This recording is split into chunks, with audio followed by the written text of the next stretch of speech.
Jay?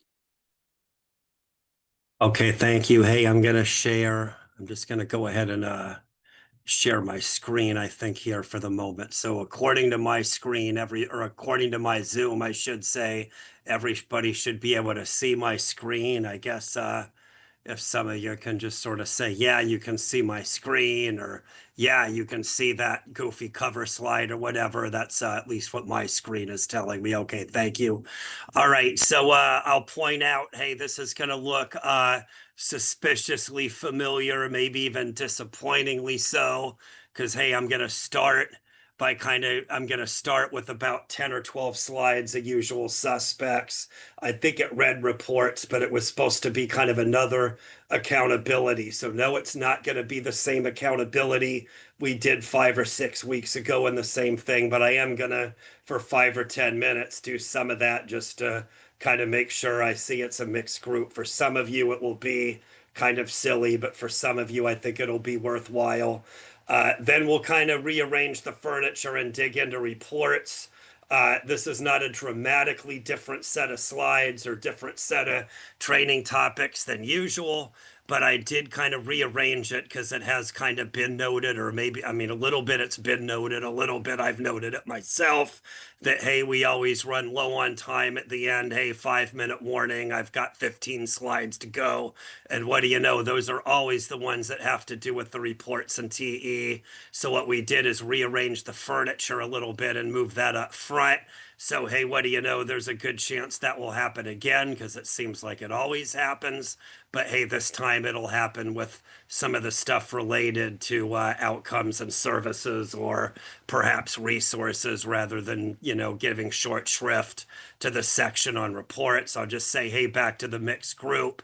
A few of you I kind of think might benefit from a little bit of basic data collection requirements. Obviously, there's an equal number of you that will benefit from that. Like, not at all. But we'll at least, there are some new slides for you in the report section that we haven't really spent a lot of time talking about. So without further ado, let's go, or we'll never make it. So again, just a few minutes for starters of basic data collection requirements. Again, for some of you, this will be silly, but for about half of you, hopefully it will help. Hey, a review never hurts. So we'll start with a really, really basic slide. This is the one that I like to bill as kind of the most basic one that I try to use to synopsize our requirements as a CAEP funded program. If you're WIOA2, a very similar, slide here, but just trying to capture the absolute basics of what everybody's got to do. So anyway, for everybody in the 7 CAEP programs, you record enrollment at intake. We've always been very prescriptive about that. We've been that way for a long time. That is, you record enrollment as soon as that student sets foot inside your doorway.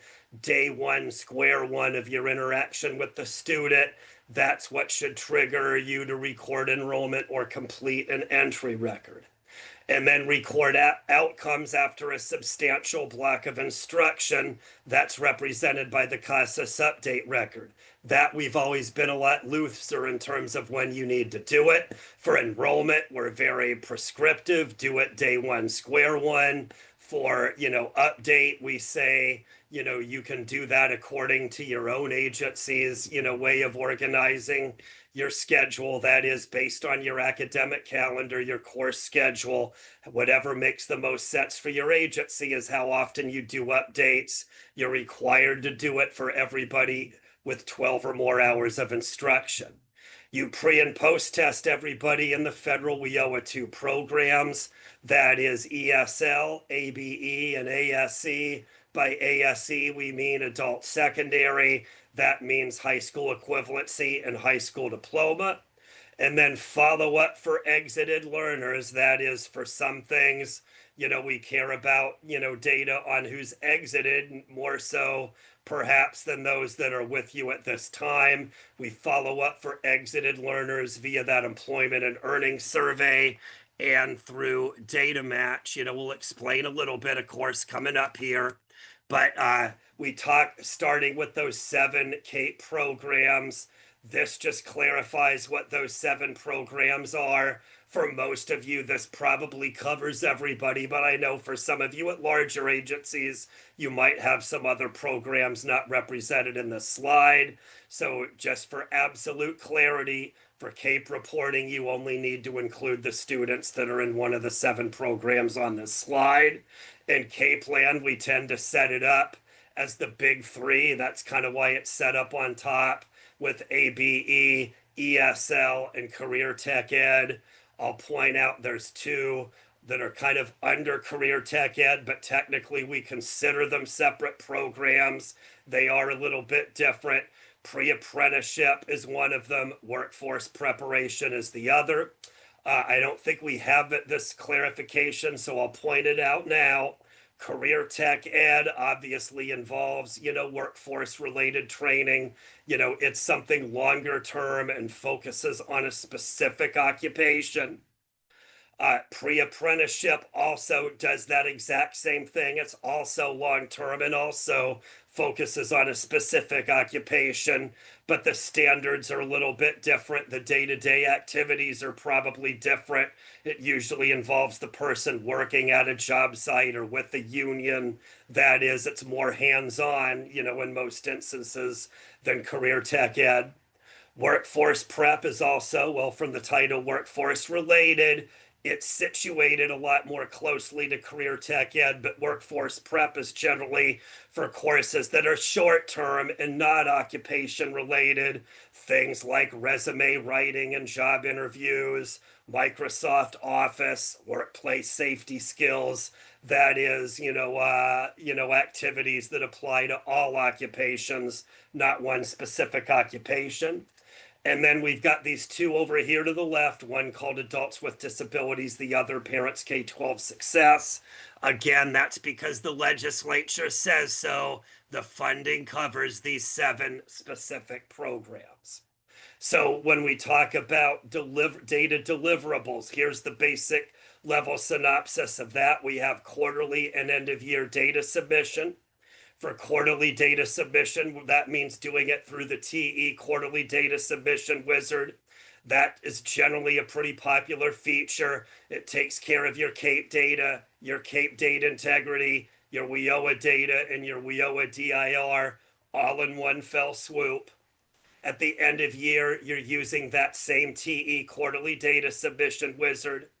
If you're WIOA 2, you also have a little bit of a certification process related to payment points where you need to submit a copy of that TE payment point summary. It's on the WIOA 2 side, so we'll leave alone the details, but long story short, if you're in WIOA 2, you earn payment points. Very important that the agency and CASAS agree no less than 100% of the time. So we have a certification process that kind of certifies mutual understanding that we all agree on the same number. End of year also has a couple of those personnel charts in your TE agency record. You don't need to do that every quarter, but you do that once a year prior to end of year data submission. Also, quarterly, you're doing employment and earnings. Again, that's quarterly, just like the data submission is. The due dates are exactly the same, but it's a different TE wizard. In this case, it's the TE employment and earnings follow-up wizard. I gotta say, it's a bit less popular probably than the quarterly data submission wizard, but more popular than it used to be. I'd say 5-6 years ago, it was a major source of confusion statewide. Most of you by now are getting the hang of it and doing a lot better job with it. So that's why I say it's, popularity is improving perhaps. Here are our due dates. Our due dates have been the same for a long time. That is, it's usually a month after the last day of the quarter. We just got through October 31. Next due date for the second quarter is January 31. A little bit, we talked about entry on enrollment update, after 12 hours of instruction, little more on each one. For entry records. Again, it's recording that student enrollment in a WIOA 2 or CAEP program. As you do so, please do collect gender, race and ethnicity, date of birth. All those demographics are required. Please do select education level. Please do select labor force status. Please do select barriers to employment. All of those things are required. I'll point out there's screenshots from the Casa Entry record here, so everybody knows exactly what I'm talking about. Also for entry records, not really new anymore, but please collect barriers to employment. That field gets a little bit more important each year. It was new under WIOA. Got to say, everybody does a good job collecting it. I'll just continue to use the same encouragement here because it does feel like that's one that's going to get bigger, not smaller. If you have students that are cross-enrolled in another WIOA program, that is, they're in Title I or Title III workforce programs or Title IV rehabilitation, please mark which title or title numbers that might apply to the student. That's the TE personal status field. Historically, we've not done very well on that one. I'll say last year we kind of spiked up a little bit. It is getting a little bit better, but it's still a priority. If you have students that are co-enrolled with your partners, please mark it.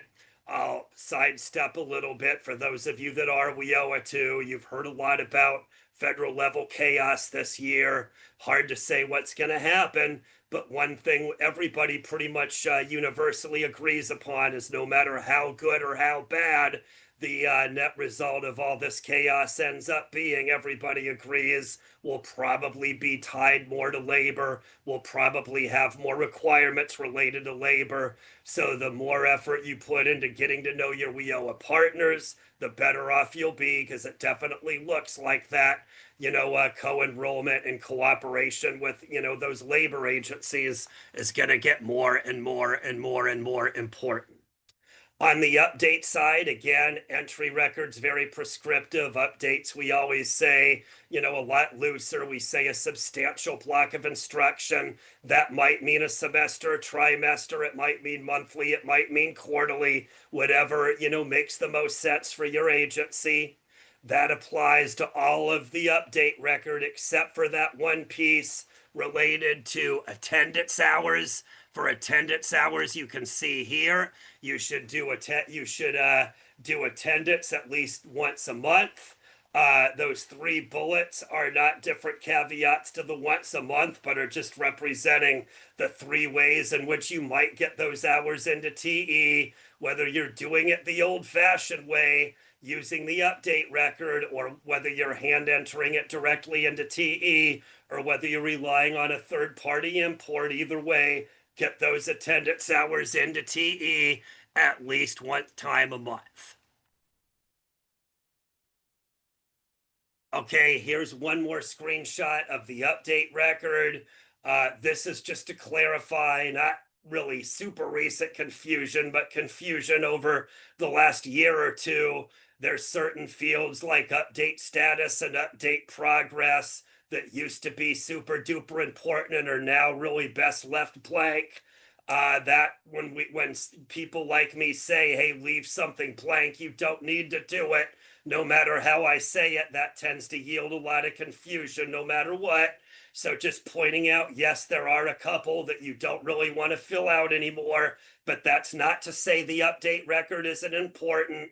It's as important as ever, represented by the screenshot. The screenshot is update field 9. That's the field that has all the various outcomes. The fact that we're talking CAEP training right now is one really, really big reason why we're now doing CAEP reporting, not just federal reporting. So in CAEP land, as a lot of you know, we have a lot more outcomes on the table, with the short explanation being we have 7 CAEP programs instead of the 3 we owe it to. It's a larger number of instructional programs. So what do you know? A lot more outcomes are relevant. So really looking at those outcomes and marking as many as apply, always been really important, but I dare say now that's more important than ever. Okay, so that concludes, the quote unquote basics. I gave it really short shrift because, as promised by the description, we'd spend most of our time talking about reports. So I'm jumping to that right now. I'm just going to jump to it, but I will point out, hey, any questions about basic requirements. I am going to kind of drop that one like a ton of bricks.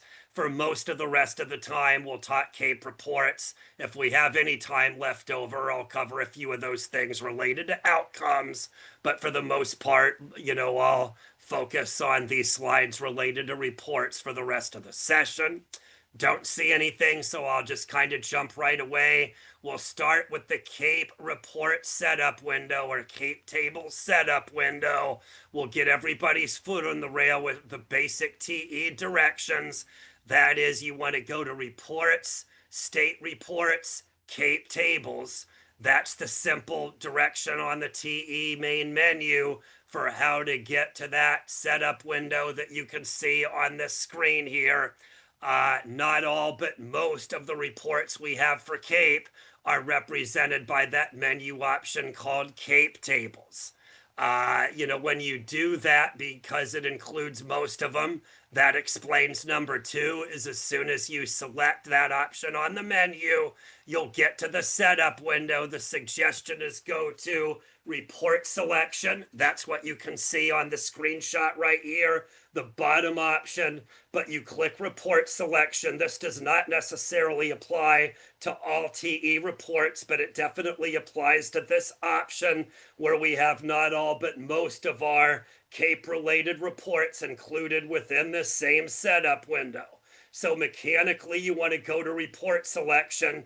I believe what you see on the screen is the default option. The CAEP tables at the bottom are left unchecked. All of the other ones are checked.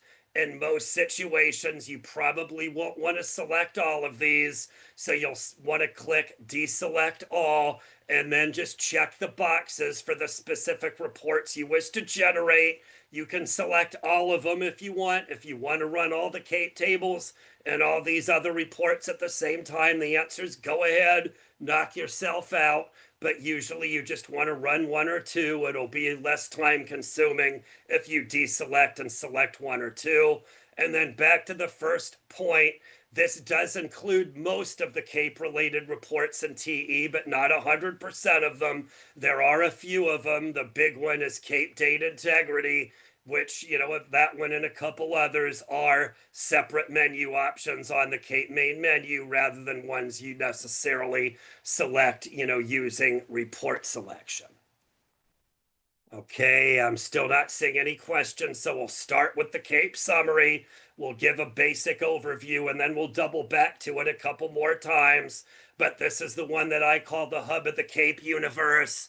Hey, if I was on a deserted island and I could only select one CAEP report, this would definitely be the one I selected. You can see it here.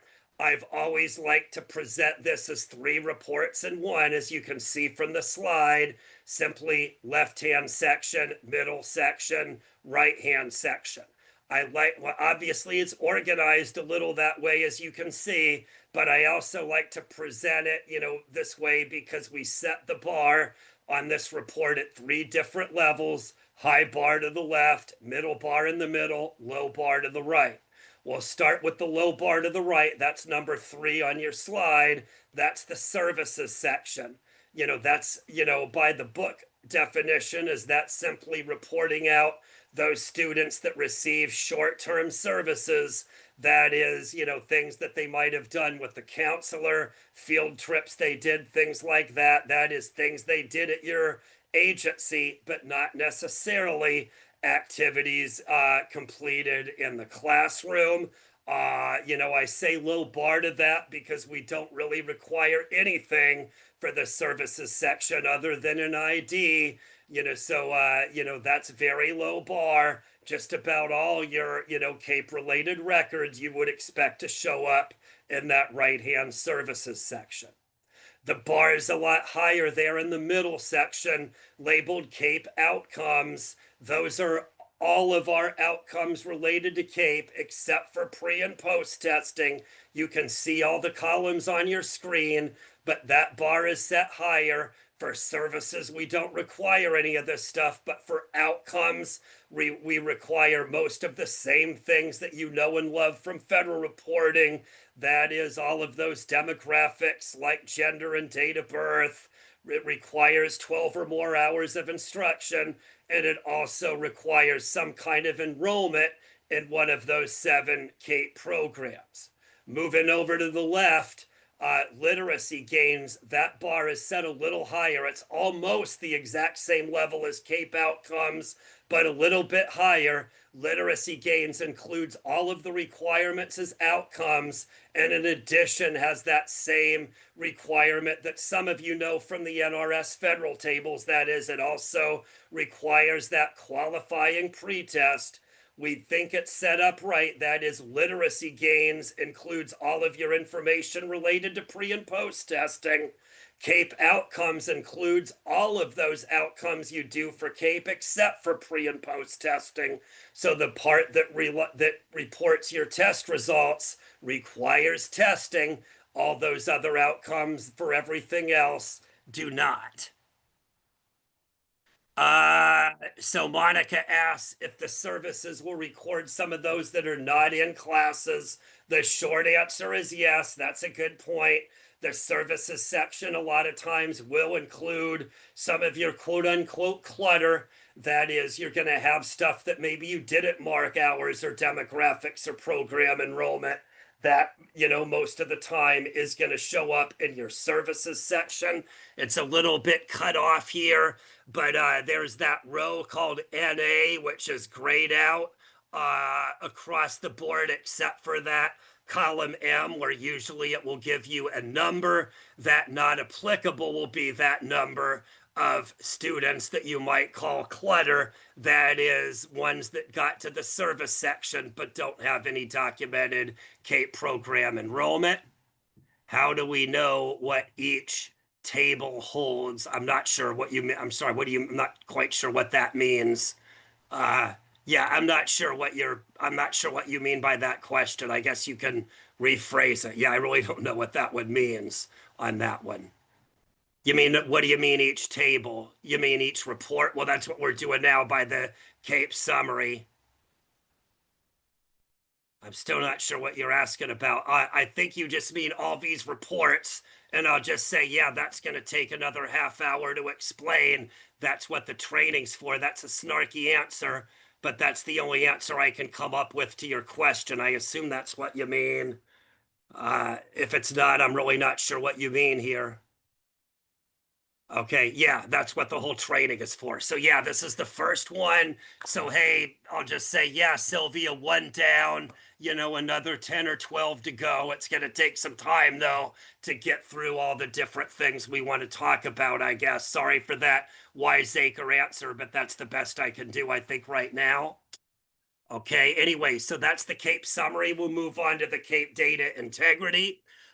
This again is one that's very important at the very least, because this is the one that you're submitting with each quarterly data submission. So the short definition is up there at the top. We've got 33 items on the CAEP DIR. We put them on the DIR, so obviously we think they're at least somewhat important to CAEP programs and CAEP outcomes. It gives an item count of the number of records that relate to each of those 33 elements with the percentage for each of those items. What I like to say about the CAEP DIR and all the other DIRs is the way to understand the DIR is to be able to understand all of this information that's at the top part of the report. If you can kind of figure out what's going on at the top, you usually can do a pretty good job figuring out the DIR in its entirety. If that's a big ball of confusion, then the DIR will probably be confusing. But the analogy I like to use is a fishing analogy. That is, for starters, CAEP has this big net, or the DIR has this big net, basically collecting all of the records in TE that might conceivably have something to do with CAEP. As once it collects all of that, it then kind of sorts through it, throws out all the clutter. As it tosses out the clutter, it might find a few that have some valuable information, as represented by these different types of outcomes.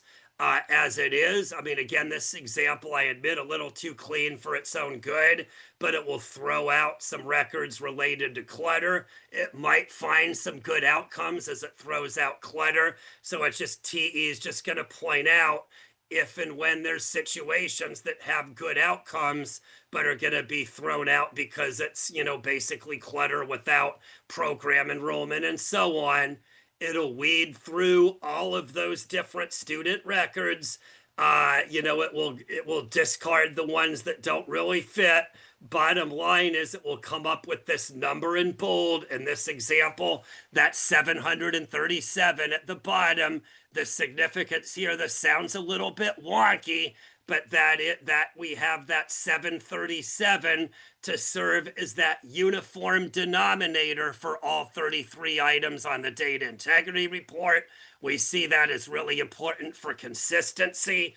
That is, for all 33 items, we're going to find the number of issues for each of the 33 items. That's what you see under that item count column. And then each one of those item counts will subsequently be divided, in this case, by 737. So that is, we'll divide it by the same number each time. So all of those percentages will be a quote unquote apples to apples comparison. We use that uniform denominator to calculate all the percentages on this report. So it will give you a meaningful number, related to your own agency's data. So you look at the DIR, some items are more important than others. This has come up a little bit, so I'm going to actually stop sharing here for a little bit, for a minute. I guess I shouldn't have done that because I was sharing my screen. But anyway, I'll reshare my screen and I'm going to go to, okay, that's not what I wanted, but hopefully you can all see that CASAS California webpage. Is that what you're seeing right now? Yes or no? Just kind of wondering. Oh, okay. Thank you, Holly. Thanks for the quick response. So I think most of you are familiar with this page. I guess I'll go ahead and ask, are you all familiar with this illustrious page? That is the CASAS California Accountability webpage. Most prominently, it includes the CAEP data dictionary, as well as the WIOA 2 data dictionary. That's what you see on your screen right now. There's many different resources on this page. I'll add, this year we actually added a lot of new resources to this page that we didn't have posted before. So if you haven't looked at it in a while, good idea to do so. In late July, we did post a lot of new documents that weren't there before. But for this purpose, I'm going to this item under administrative resources called Data Integrity Report. We never really have time to get into all the items, and this training is no exception, but I will point you out to that DIR help document that gives lots of detailed information for all 3 DIRs, including, of course, the CAEP DIR. It includes what we call report analysis by quarter. That is, it looks at it first through fourth quarter, kind of points out when does a big number on the DIR potentially indicate a problem. Sometimes you've got sometimes you've got a number there and it probably represents a problem. That is items like missing pretest or missing some of those demographics. There really isn't any time that you should have a high number there. Your pretest level should always be pretty good. Those basic demographics should also be pretty good. So you can see we mark all 4 quarters for those items because we kind of feel like those should be in good shape all year long.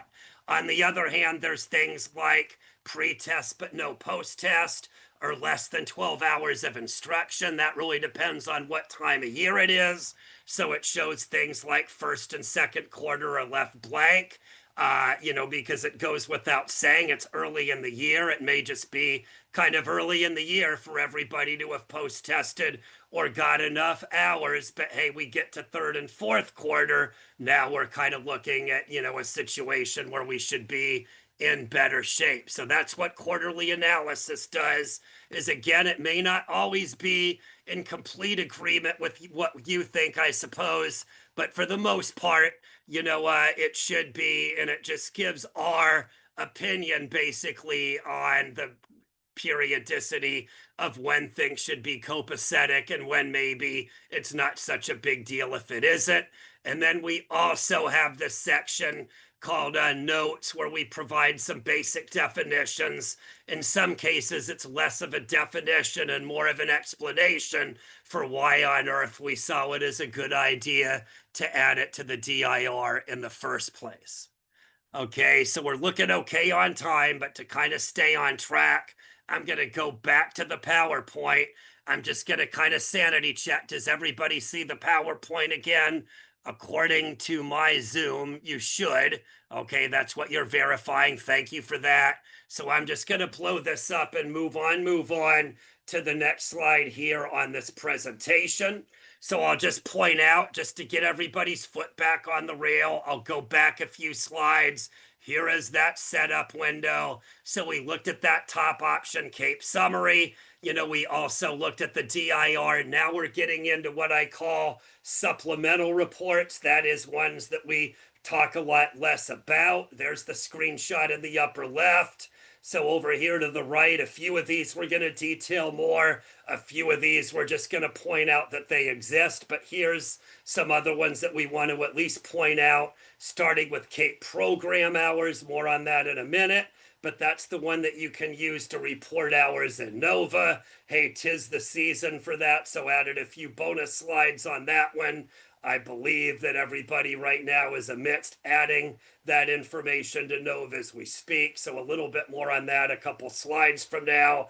But again, that's CAEP program hours where you can just run it, see the aggregate number of hours for each of those CAEP programs, and basically just copy that numbers into Nova to complete that Nova requirement. We also have instructional hours reports called enrollees by hours and service enrollees by hours. Those are the ones that relate to those three buckets where you can track the number of learners with 0 hours versus those with 1 to 11 hours versus those that qualify and have 12 or more hours of instruction. We also have a couple zip code reports. Anybody use those? Those are ones I admit we haven't, I don't think that many people really use, but we have, one that's called enrollment. We have one that's called enrollment by zip code. Okay, hey, I've got all this clutter on my screen. I'm gonna kind of get rid of it here so I can read my slide a little bit better. Too much Zoom stuff on here. Anyways, so we've got enrollment by zip and city. We also have that race, gender, and zip. I'm not sure I found many that use that race, gender, and zip.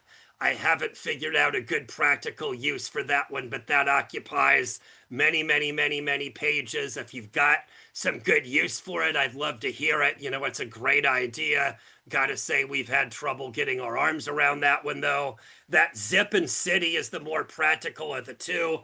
That one, I think, maybe has a little bit of guilt by association because that other zip code one is a bit unwieldy. Zip code and city, though, just gives you a breakdown of student enrollment by zip code. Some of you dutifully track that, others not so much. But if you do, it can really help for your enrollment and for your marketing. That is, you can kind of see areas where you have really strong enrollment versus areas where you might be weak. Most of you would say you've got areas where you're really solid. Students really seem to show up and you seem to do great with it. But other geographic areas that seem like they ought to be dead ringers for adult ed participation, but for whatever reason they aren't.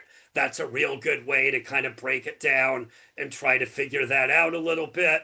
The other one here is outcomes by hours. That one we'll point a little bit more about. I say that one's a good one that can serve as a summary audit for CAEP enrollees. If you're really into this, for NRS and for payment points, we have that report called the summary audit that I've always nicknamed the follow the money reports. If you really like to chase NRS or payment points outcomes, that's probably the best one to use. Some of you point out we don't really have a good one like that for CAEP. That CAEP outcomes enrollees by hours, I think, is probably the best one where you can look and see how of all those different enrollees who might be missing 12 hours of instruction.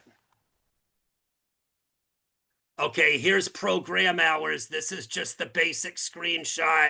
If you open up your setup window and you just select CAEP program hours and generate it, this is what you'll show on your screen. Again, it simply lists those CAEP programs and gives you an item count of hours.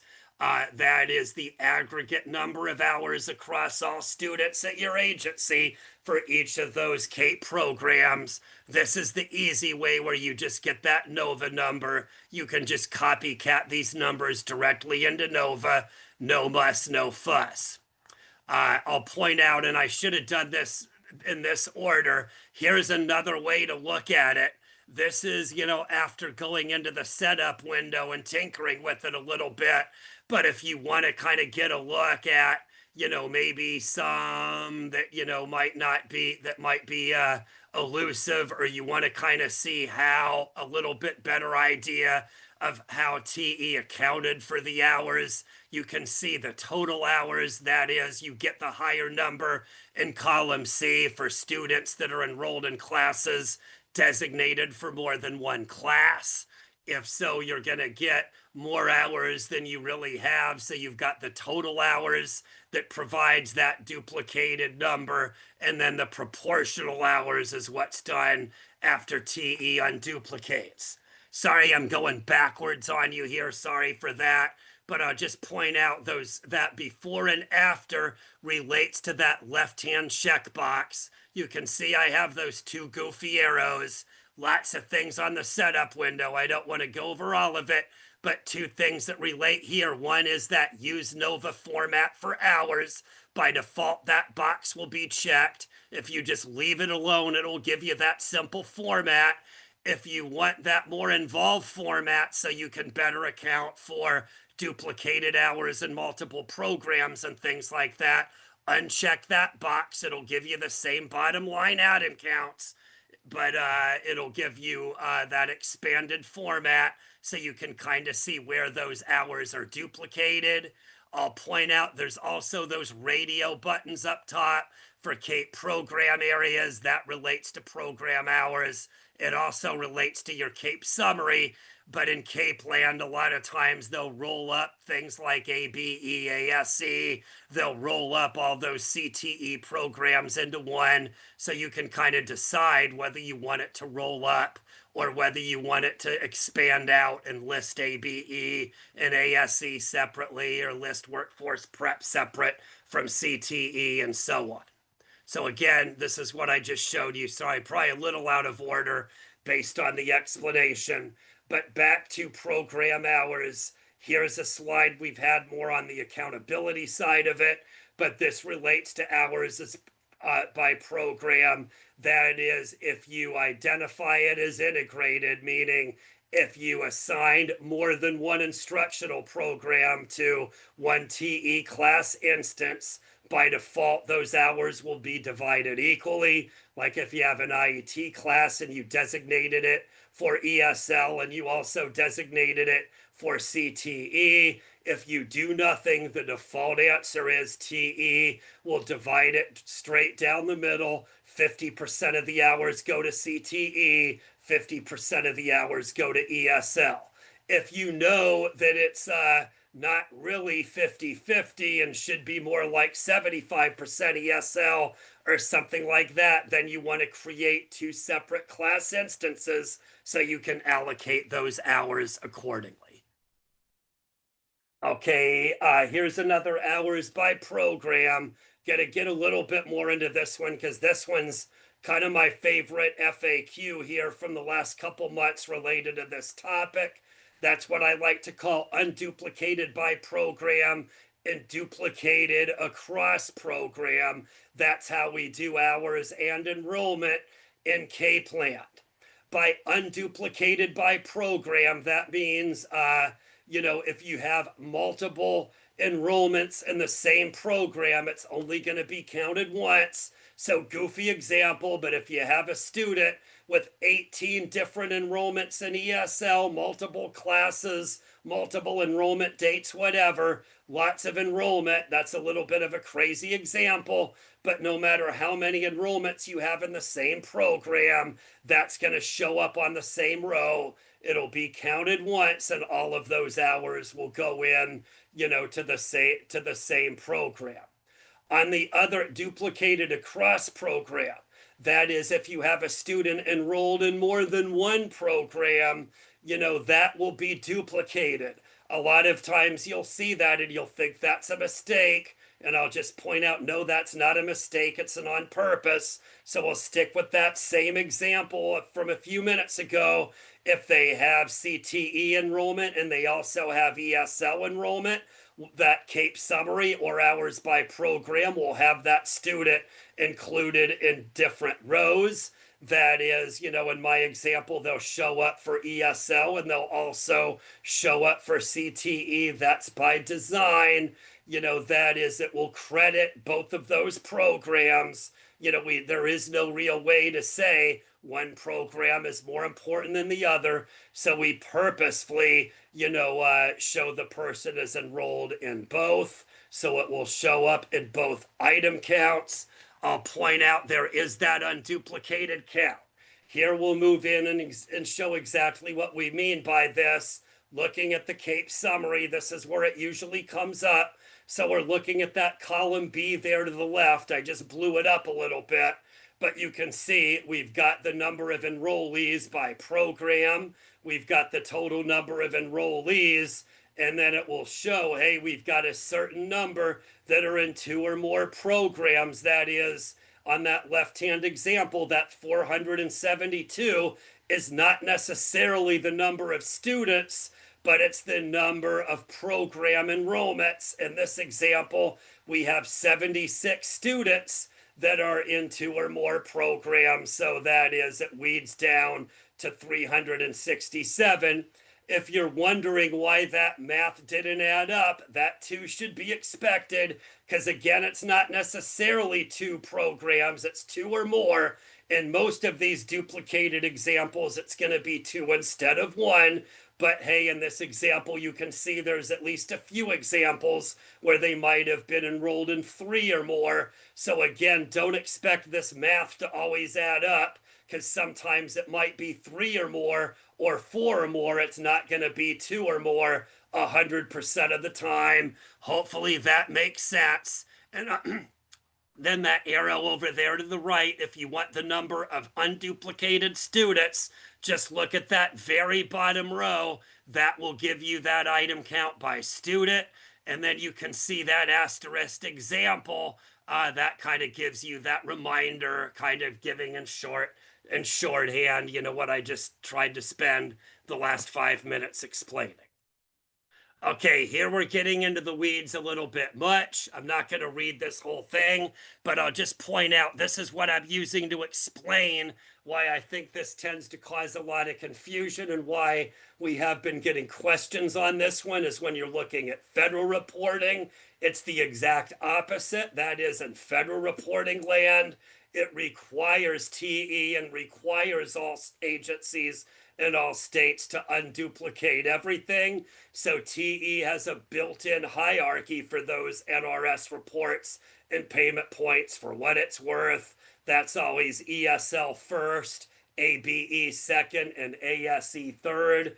That one is why, because the feds say so, but we always go out of our way to have that hierarchy because we're required to always go out of our way to we're always required to go out of our way to unduplicate that item count. I'll just point out over there in CAEP land, we've got the exact opposite, where it's for state reporting. There's a lot of quote unquote credit that's done by program, rather than overall item count. So we go way out of our way to duplicate that item count for enrollment, and we also duplicate that item count for CAEP outcomes. So you need to look at those bottom rows if you're wanting to do an item count by student. And then this one's a little bit out of place. I didn't know where to put it, but it also has a little bit to do with program hours, so I just left it in. But this is the big issue of the year back in 2019. Some of you, I'm sure, remember it fondly, but there was a big issue with how to count hours, specifically hours related to services. For about a year, people asked this all the time, and we would always give a non-answer because we really weren't sure. After a year of goofy non-answers, we kind of did the research. It was super clear that service hours do not count. So ever since, we've been using this slide to answer that question. That is, it's got to be associated with an instructional program. You'll point out I don't necessarily say it has to be in the classroom, because obviously you all know now you're going to have some distance learning classes that won't be in the classroom, but definitely should count as part of instructional hours. But the point here is those hours spent with short-term services are not part of instructional hours, so those should not be counted as part of CAEP program hours, and those don't count when you're looking at that issue related to 12 or more hours of instruction. Okay, here's a couple of those other hours reports. We've got enrollees by hours and service enrollees by hours. These are the ones that govern it according to the three buckets. Some of you remember a few years ago we had these uniform CAEP goals. They went away 3 or 4 years ago, so they're no longer relevant. But that's just my explanation of why we added these reports and formatted it the way we did. We still think it's a pretty helpful format because there still is a big imperative to get everybody with 12 or more hours of instruction. So it's a good couple of reports to use to try to manage, the hours of instruction. Back to your question from earlier, I think it was Monica. I'll also point out this allows you to kind of manage, kind of look at those people in the services section. It's not the screenshot, but the twin brother or sister of this one called service enrollees by hours has the same format, but it also aligns it to those different categories of services, with the short answer being the service enrollees by hours is a good one to look at if you're trying to figure out whether that services section of the CAEP summary is valuable information related to students receiving services, or is more related to just that clutter that doesn't have hours or missing demographics or missing enrollment or things like that. So it just got dumped into that services section. Again, service enrollees by hours is good for that. The last thing on those supplemental reports is you have that drill down to NRS monitor. I'll just point out when you're using these hours reports, when you're using things like the CAEP summary, I'm just going a little crazy here. It's true for the DIR as well. I'm going to go back to the slide, but I'll just point out whenever you right click, there's always that option called drill down to NRS monitor. This gives you a chance to kind of govern how the monitor displays. The one that I find the most useful is this one on the bottom. Include dropped or qualified students. By default, it will show only qualified. A lot of times when you're looking at the NRS monitor, it means Houston, we do have a problem. So this is one that a lot of times you might want to change before you generate the report and before you drill down to NRS monitor, because a lot of times I find it helps to be able to review that clutter and have all of that information with missing enrollment in less than 12 hours and so on to display in this drill down. If you have only qualified selected, then the NRS monitor will kind of skim from the top when it makes the display for that drill down. Okay, the last part of it here are the TE CAEP tables. So again, that setup window, we looked at those at the top half of the setup window. Now we've got those CAEP tables at the bottom half, which, as I pointed out earlier, are by default always left unchecked a little bit because, hey, people don't really use the CAEP tables much. I'll just point out 10 years ago, we probably thought CAEP would align a lot more to NRS and WIOA than it has. The mandate was to align, but obviously we haven't really done all that great a job aligning. So we really didn't need these CAEP tables that much.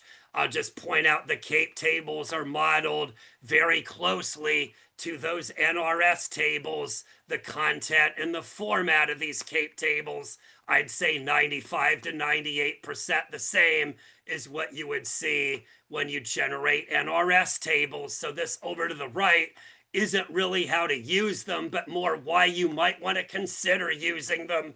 That number one is the biggie. If you're doing pre and post testing in non-WIOA programs, I think most of you are dutifully testing, but probably just restricting that to ABE, ASE, and ESL. But I know some of you are testing programs like Workforce Prep and CTE. If so, those CAEP tables are useful because it has the information that directly relates to that left-hand pre-post test section of the CAEP summary. If you're selective about who those are, you might want to use the CAEP tables as a way to follow up and kind of figure out exactly which students might be wise to do that bonus testing. A lot of you like to do that extra testing, but you're kind of selective about it. So the CAEP tables would be one way to kind of get that crowbar out and figure out which ones might be wise to test and which ones may not. If you've got students, in programs that involve co-enrollment, like EL co-enrollment, obviously, IET, or healthcare pathways, the CAEP tables a lot of times might show which of those are co-enrolled, why you did or did not do the testing. The CAEP tables collectively, and especially table 2A, can be that summary audit for that pre-post section. I pointed out those outcomes enrollees by hours is a really good way to kind of figure out who in that CAEP may be missing from that CAEP outcome section because of less than 12 hours. Using these CAEP tables will allow you to kind of find out that same information if your concern is with the literacy gain section of the CAEP summary rather than the outcome section. And then this number 5 is kind of coming along the bend, as the front runner for why you might. That is, we've got table 4B. We've talked a little bit more about 4B on the NRS side lately, but 4B only includes those students that completed a pre-test and a post-test. So of course you can use that NRS table, but a lot of you, are pointing out, hey, you might have some tests and programs outside of those NRS programs. If so, you might want to use that CAEP table 4B as a good way to measure your persistence from a CAEP point of view. And then this is just kind of summarizing that drill down piece, that follow-up piece, where again, if your concern is that left-hand literacy gains part of CAEP summary, you've got numbers that you don't understand or don't agree with or whatever, use those CAEP tables to follow up and try to figure out what might be going wrong. If your issue is with that middle CAEP outcomes section, then you can use that CAEP outcomes enrollees by hours. At a bare minimum, it'll allow you to troubleshoot who does and who doesn't have 12 or more hours of instruction, which anecdotally is the number one reason why you might get people excluded from certain sections of this report. Okay, we're looking okay on time. We've got 5 minutes. We just have to wrap up a few of these others. We also have I3 reports. I3 stands for Immigrant Integration Indicators. Those relate to EL Civics.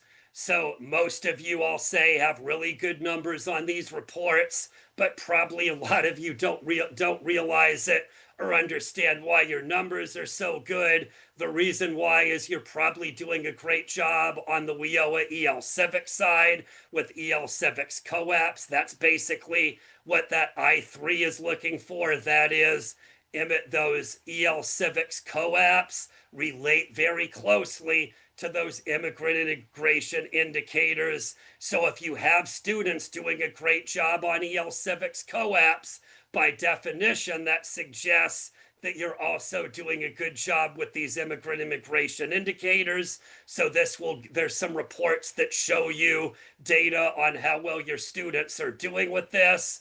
I'll just point out the I3 reports, quite frankly, give you a lot better detail than anything we have for EL Civics. So if you're looking at more content related information, you're wanting to kind of know what your student performance is by specific COAP, there are some I3 reports that probably give you a lot more useful information than what we have for EL Civics. And then finally, we have our CAEP Consortium Manager reports. A lot of you, I think, already have this login access. If you're a CAEP Consortium Manager and you don't, if you're a CAEP Consortium Manager and you don't have access, I'd obviously encourage you to do so. You can email GoLive, that's GOLIVE, at casas.org. Indicate that you're the manager for CAEP Consortium X and you want to obtain that consortium manager login. They'll take it from there, but that will allow you to access reports at the consortium manager level. Good news is you can view reports more globally, view the data for all the agencies in your consortium. Bad news is we do go out of our way to disallow drill down, privileges if you're at the consortium level. We feel like that's an agency decision, but you can take a look, and here's a sample where you can compare and contrast data performance for all the agencies in your consortium. This is really just focusing on a checkbox, not really what I always like to do, but this checkbox called aggregate multiple agencies is really important when you're at the consortium manager level. But if it's checked, then it will basically give you one report with all the data for your consortium. If you uncheck it, then you'll get multiple pieces of paper, one report for each agency. You say tomato, I say tomato, but you use that checkbox to govern which of those methods you like. And I'll just say it's 1:59 and I just finished that report section. So from my point of view, I think that's perfect timing. So I'm going to stop right here where we're supposed to stop. I'll just say that was the point, to really focus on the reports. Yes. Thank you, Jay. And someone asked, can we get slides? And that is the reason Jay just stopped right Yeah, I now. can do that now, and I'll close out. Harold, to your question, all of the information we talked about is available on the admin portal, though it may not necessarily be the same title. But if you get into the admin portal, those results from the CAEP summary and CAEP program hours and so on are definitely included in the admin portal. But I'll point out, though, sometimes the labeling and the window dressing is not done exactly the same as the way I showed, straight from TE. Hopefully that makes sense. As far as I can tell, that's the only Oh, okay.